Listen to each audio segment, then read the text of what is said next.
of this Act.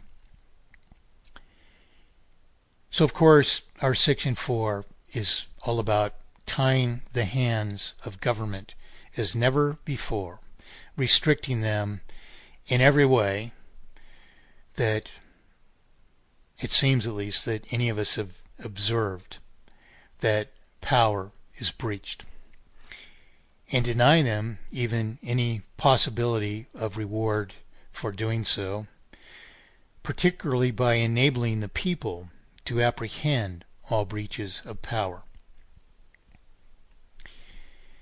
Section 5. Reconstitution of law. Mandatory standards of reconstitution, criminality of failure to meet standards. All ostensible law and regulations, at least beyond, if not including, an existing national constitution as affected by this Act, shall be subject, a. to public affirmation and periodic reaffirmation, b. to all further conditions established by this amendment, c. and particularly to an ever-implicit obligation to eradicate all possibility of injustice, however assumed to be isolated, improbable, or minute. D. And therefore, any and every case of negligent or abusive failure of the government to provide a full and legitimate accounting to legitimate petitions for redress of grievance, or further perfection of the law or bounds of authority, shall be severe criminal transgression of this Act. 2. Repeal of prior monetary standards.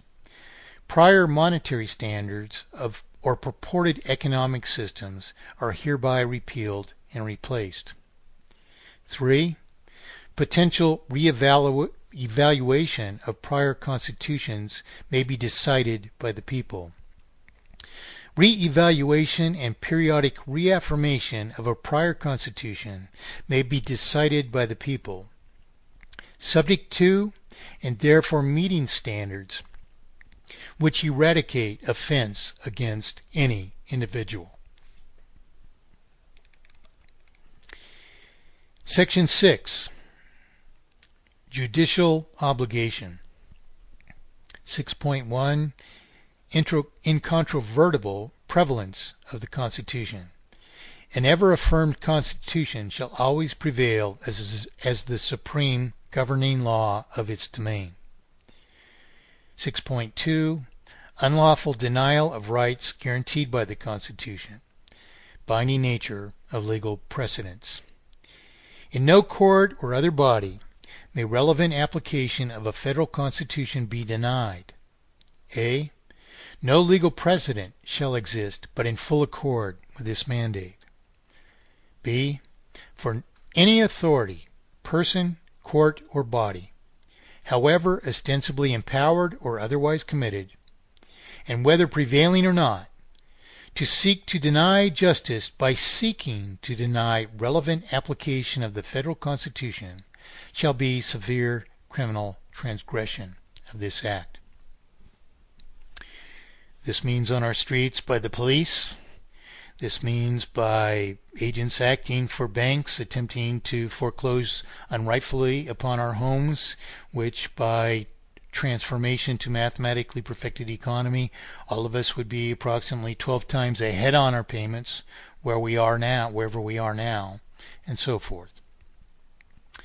Section 7 is again an involved section, and it's the last voluminous section. It shall be the perpetual, I'll give you the title of it first. Section, the title of it is Perpetual and Inviolable Obligations of Economy.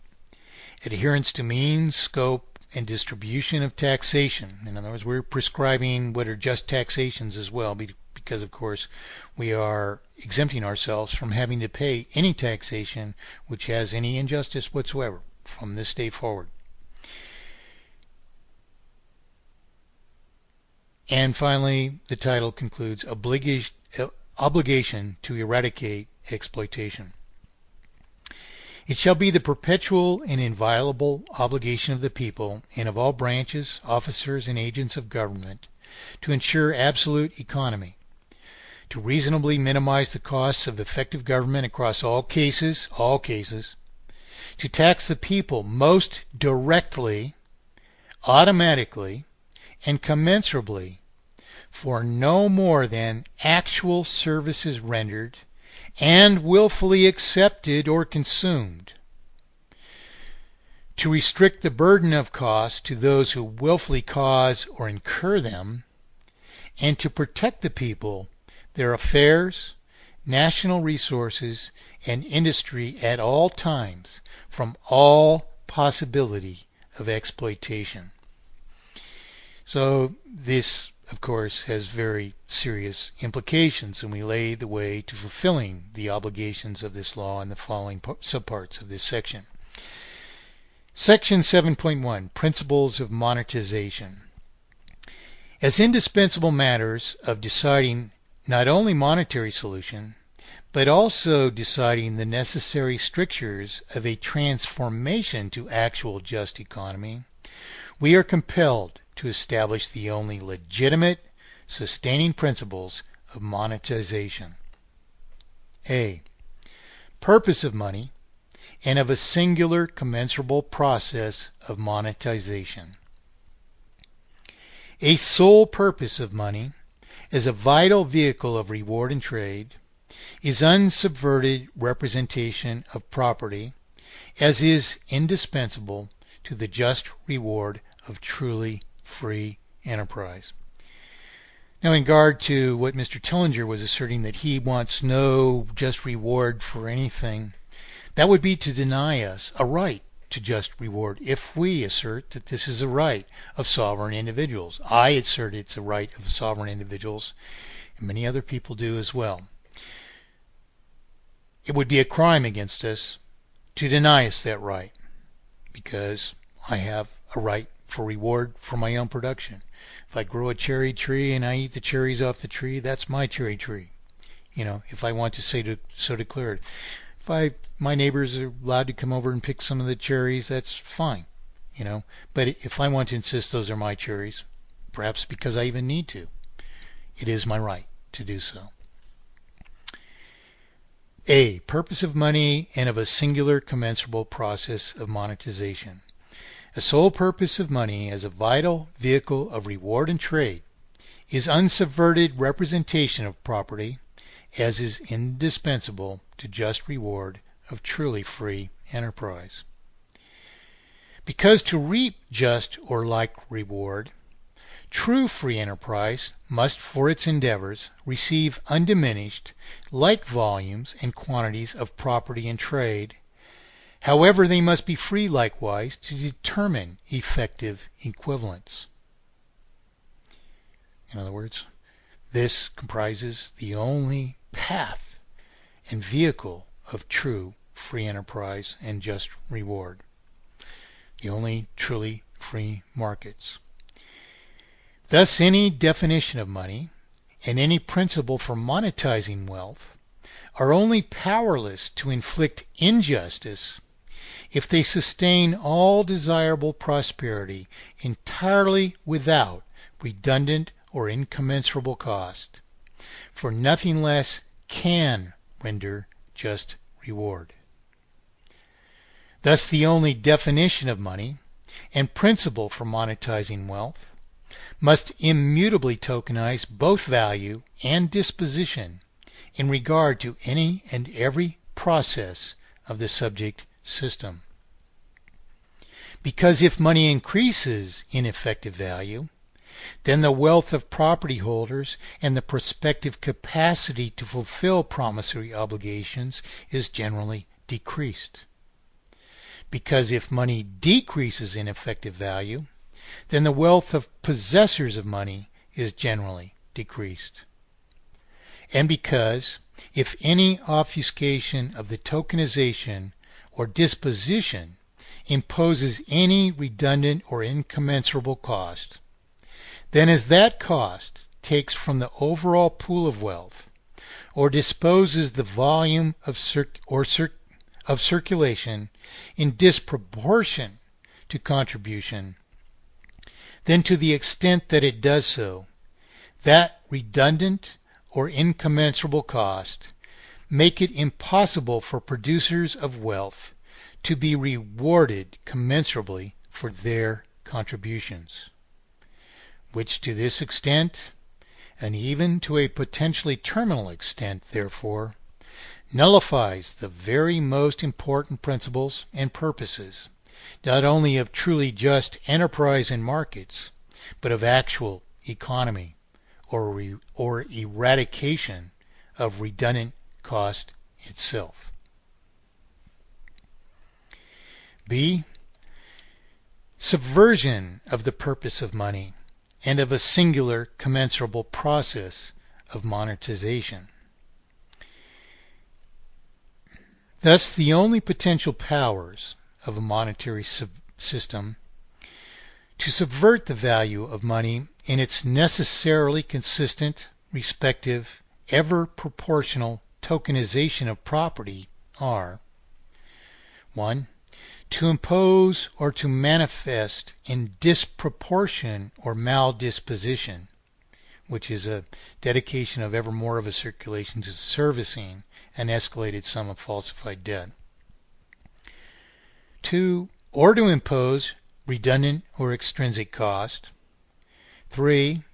With the potential combination of these subversive influences, therefore, engendering 3 potential categoric faults: A. Volumetric impropriety. B. A combination of volumetric impropriety and incommensurable cost. Or C.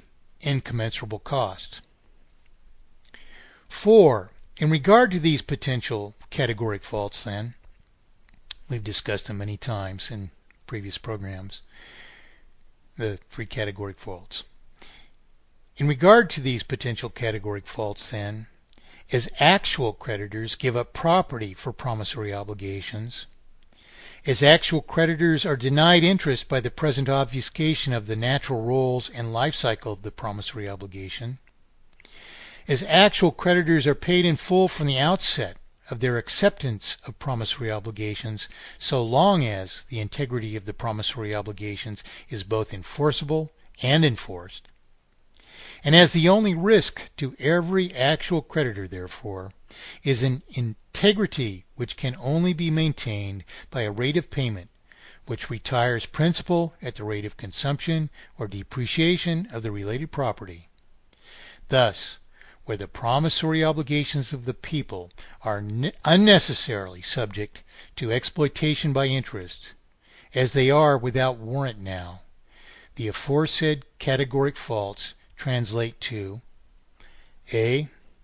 Circulatory inflation, circulatory deflation, and or maldisposition, in which the volumetric improprieties of circulatory inflation and deflation fail to sustain the necessarily constant relationship between a circulation and remaining value of represented wealth, which consistent relationship is indispensable both to a fact of just reward and to preservation of the relative representational value and necessary powers of conveyance of money.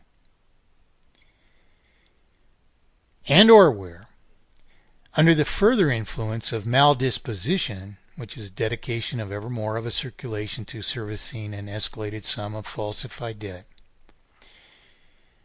under the further influence of maldisposition, even if desirable overall volumetric proportions are maintained, multiplication of falsified indebtedness by an unwarranted imposition of interest disposes ever more of a circulation to servicing an escalating and even inevitably terminal sum of falsified indebtedness, thus even to an escalating extent, making it mathematically impossible for the volume to simultaneously represent, convey, and to preserve the relative value of intended wealth or just reward for production. The second thing that these potential categoric faults translates to is our second categoric fault then, or B, systemic manipulation of the cost or value of money or property, in which any potential